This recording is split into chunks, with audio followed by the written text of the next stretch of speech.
Yes,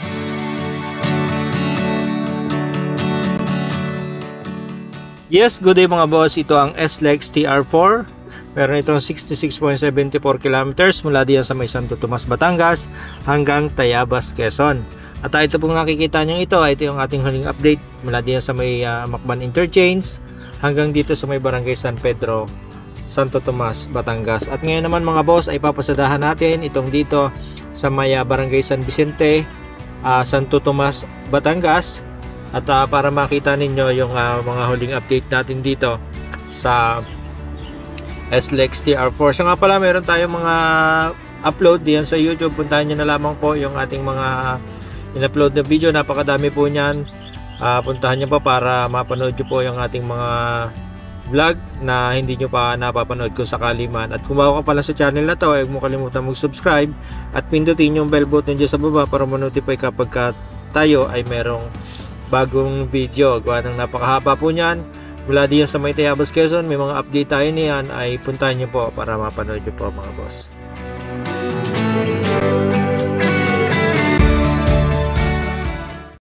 Okay, tapos na tayo dito sa San Pedro. At ngayon naman ay papasadahan natin itong Barangay San Vicente. Maiksi lang to, kaya ididiretso na natin doon sa may Barangay San Miguel. At kung hindi nyo pa napapanood yung ating huling vlog dito sa may Barangay San Pedro, ay puntahan nyo po, at saka yung mga iba pang vlog natin. At ngayon naman ay ito na nga, didiretso na natin to dito sa may San Vicente. Medyo makipot ang daan dito, pero ito ay nahawa na. Wala na mga nakatira dyan, nahawa na yan. Ito ay ginawang daan na, at ganang yung mga gamit ng mga kontraktor ay dito nadaan. Nadadaanan na to ng mga residente din, maliban din sa mga kontraktor. At dito nga sa lugar na to ay kung mapapansin nyo, ayan, may bakod na, tapos may tambak na. Tapos dito sa una-unahan na to, ito yung ipinukos natin sa drone na bangin, na ito ay kailangan ilagyan ng tulay. Bagay ano lang to, maiksi lang to. Yan, maiksi lang yan. Tubig oh, ayun, tubig na galing subdivision. Malinis po ko yung ilalim. Siguro binaha, gawa ng pag-ulanan, kaya malinis, binaha na yan. So ayan, maiksi lang yung San Vicente. Kung mapapansin nyo, saglit lang, dito na agad tayo.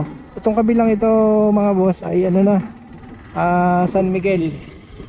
Didiretsuhin na natin to. Kung anong may nakita tayo sa drone na may sementado.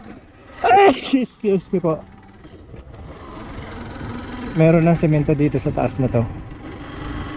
Oo, kita ko. Hindi sila makakatanggi, kita ko. Ayan, ay biruin mo yun, ito pala ay sabintado na. Nung huling daan natin dito ay mataas itong tambak na to, kaya nga lang ay wala pang forma na ganito na bubuhusan na ng semento. Samantala ngayon ay meron na siya. May buhos na diyan sa una-unahan na yan. Sa gandaan natin,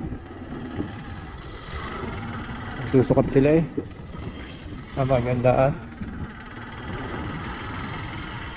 baka hindi makakadaan dito at susukat sila.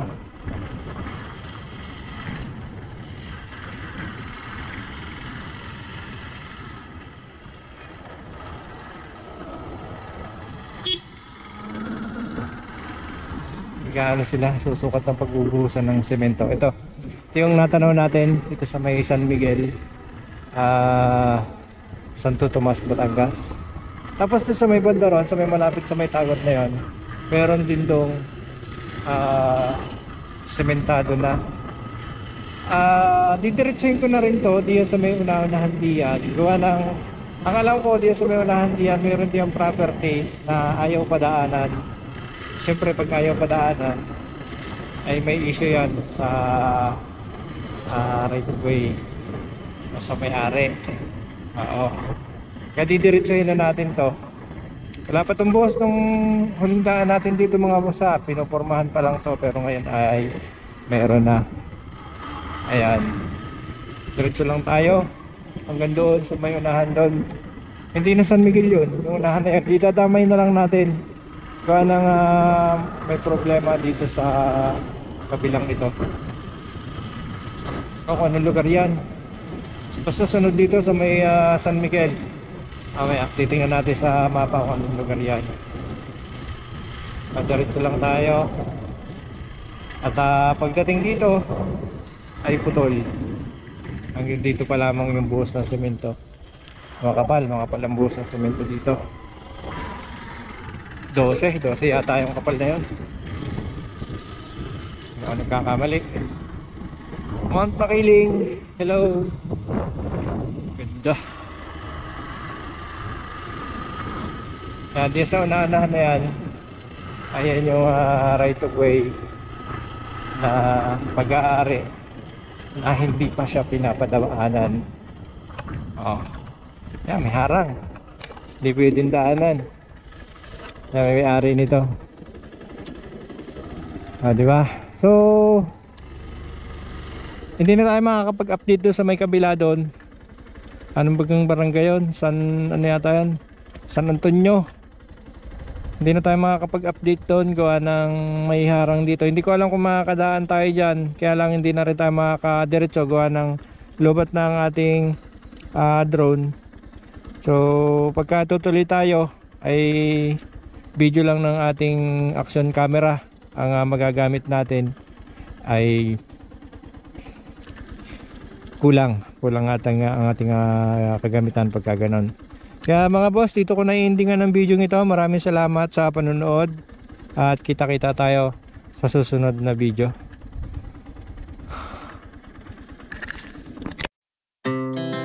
Our hearts beat to the city streets.